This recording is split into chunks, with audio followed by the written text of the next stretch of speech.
So while doing research for a video about Bran Stark, I found myself rereading A Game of Thrones, and one of the first characters we meet is a northern knight named Rory Cassell.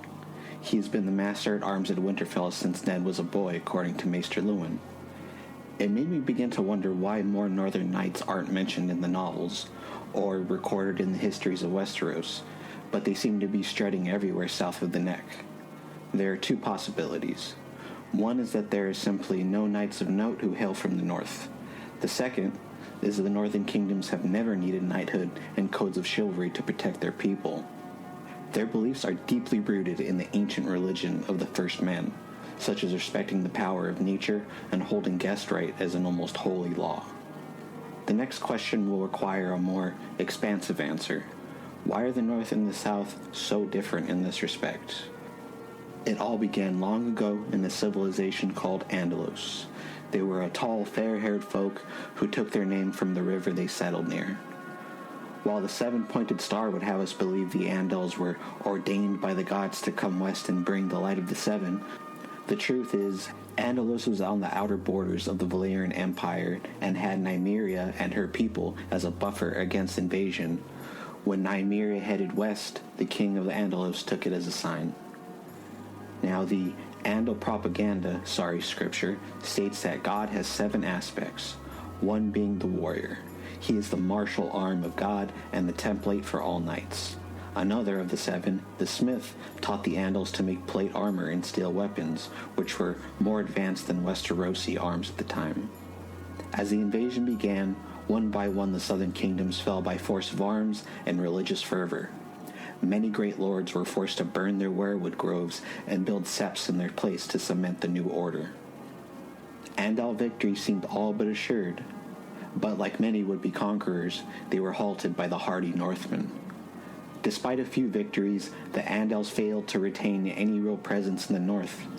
The people were rightly suspicious and likely confused about this foreign god, who is both one person and 7 people at the same time. If the Andals had not threatened religious conversion at the tip of the sword, the faith of the 7 may have simply joined the many gods and spirits of the northern pantheon. Thousands of years later, the religion is acknowledged, but there are only a handful of septs, and many northern lords still pray to their heart trees. The final nail in the coffin for the Andals was when the hungry wolf, King Theon Stark, defeated the Andal warlord Argo Sevenstar in the Battle of the Weeping Water. After this victory, Theon sailed east, raided Andalos, and displayed the heads of his Andal victims along the shores of the north. This was a clear message. We are not your vassals, we do not accept your false god, and any violence brought against the north will be returned tenfold. While the north remained largely unchanged and autonomous, the south had been united under the faith of the 7. The Gardener kings of the Reach were among the last kingdoms to be conquered. Rather than continued fighting, they opted to assimilate, building a grand sept in the Reach, and King Gwaine V was the first king of the Reach to be born in the faith of the 7 and the first to be made a knight through a solemn vow and standing vigil in a sept, as was the Andal custom. The invasion of the Andals brought with it not only a new religion, but a new social class, the knight. Unlike a common soldier, a knight acts as a defender of the faith.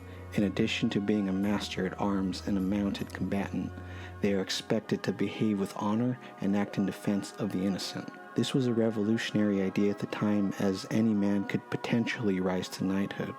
In most medieval settings, there's not much room for upward mobility unless you marry well or happen to kill the right person for the right lord. A well-respected knight, despite humble origins, could marry the daughter of a noble house and live comfortably so long as he did not die on campaign. Knightly orders also brought a system of training a new kind of soldier, not just common rabble armed with spears, but a skilled and formidable warrior atop a charging warhorse. A potential knight would begin as a page, assisting a squire.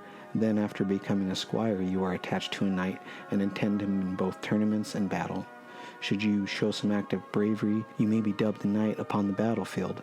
the only requirement being that another knight or a king must be the one to raise you up.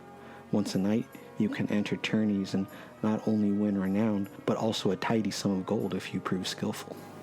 This sounds fanciful and charming, and I can see why Bran is so enthralled with his mother's tales of southern tourneys and the knights of legend. But the reality is much more complicated. Knighthood is like skiing or sailboating. You have to be somewhat wealthy to stand a chance. Horses, sets of armor, weapons, lodging, and travel expenses are not something a common guardsman has access to. But sadly, many foolish soldiers buy into the dream that they could rise to knighthood and marry a noble lady, even start a minor house of their own. This only spurs soldiers to act recklessly or pit themselves against opponents of greater skills to win renown in front of some great lord. The sad truth is most are ultimately chewed up and spit out, fighting for a dream they can never likely attain. So why is knighthood looked upon with such favor in the South? While we all know the glorious stories of the legendary Kingsguard, we have definitive proof that knighthood does not confer honor or goodness on the recipient of the title. We see knights do monstrous things in A Song of Ice and Fire, including beating a helpless girl in front of a crowd full of supposed nobles. Sir Gregor Clegane is an anointed knight, and he murdered 2 children and raped their mother before crushing her skull, presumably on the orders of Lord Tywin, who is also technically a knight, in addition to being a lord. Then there are the obvious advantages to the sons of major and minor nobility. Even boys without an aptitude for violence will have a sword pressed into their hands. If their father is important enough, they will gain the rank of knighthood in short order. So, not only is it difficult to rise by virtue of skill at arms, the title of knighthood is often earned through nepotism rather than any real skill at soldiering. Noble-born lads also have the advantage of being trained by seasoned soldiers, whereas common-born men must learn to fight in the back alleys and pot shops. There is a scene in the show which I believe sums up the northern attitudes on knighthood and chivalry. The captain of Ned Stark's guard, Rory Cassell, was meant to gather information about Jon Arryn's death from his squire, a newly minted knight. He said he'd be glad to talk to the hand himself. He's a knight, you see. Ah, a knight. They strut around like roosters down here. Even the ones who've never seen an arrow coming their way. Now, I understand that the North is not a monolith, and there are many differing opinions and devious houses playing the Game of Thrones. But the overall impression we seem to get is that the Northerners are not frivolous by nature and often balk at the idea of playing at war. Another detriment for tourneys and knighthood to gain popularity in the North is the extensive travel. The North is a large and harsh place. Travel is difficult even in summer, and to reach the great castles requires weeks on the road. It's also likely the frequent festivities like this would probably be seen as wasteful. The Northmen's cold lands and the Starks' house words ensure the people will always have survival on their mind. Winter is coming, and the nights of spring and summer are hardly prepared for the coming cold. Now, this is not to say there are no northern knights. It is certainly possible that many northerners who fought in southern wars could have been knighted, and there's just no accounting of them thus far. However, there are only a few northerners who are named in A Song of Ice and Fire. The first we meet is Roderick Cassell. We don't know when he was knighted, but we could assume it was either in Robert's Rebellion or the Greyjoy Rebellion. But he served the Starks all his life and was master at arms to Ned and his brothers when they were young. From Bear Island comes Sir Jorah Mormont. He was knighted by King Robert for his bravery in the Greyjoy Rebellion. Sir Helman Tallheart is the master of Torrhen's Square and was presumably knighted at the same time as Mormont. Sir Harwin is a member of the household guard of Lord Eddard Stark and was dubbed by Beric Dondarrion in the Riverlands. However, Sir Beric is a member of the Brotherhood Without Banners. They are, interestingly, a sort of order of knights who do not worship the Seven, instead favoring the Lord of Light. Then, there are the Manderleys, who are a house apart from the rest of the North. They field more named knights in the books than any other northern house. Before Aegon's Landing, House Manderley was a vassal of the Gardner Kings of the Reach. However, the Manderleys were growing more wealthy and influential by the year, and the Gardner King ordered their house to be expelled. The Manderleys fled north, and with few allies appealed to the Starks. The Starks awarded the Wolf's Den to the Manderleys and tasked them with defending the White Knife River in return for swearing an oath that they would always be loyal subjects of House Stark. Since they spent thousands of years under Andal customs, it's only natural they brought knightly traditions with them. The oldest recorded knight was Sir Medric Manderley, who fought for Rhaenyra Targaryen during the Dance of the Dragons. Then there's both sons of Lord Wyman, Sir Willis and Sir Wendell. Sir Wendell was killed during the Red Wedding, but Sir Willis was recently returned alive back to White Harbor. Lord Wyman also claims membership of the knightly order known as the Green Hand, which I suspect has its roots with the Children of the Forest rather than the Faith of the Seven. Sir Marlon Manderley is one of Wyman's household knights and his cousin. Marlon is the commander of the garrison at the new castle in White Harbor. Lastly, but certainly not least, is my favorite, Sir Bartimus. A one-legged, one-eyed, crotchety old knight. He's the jailer and castellan of the Wolf's Den.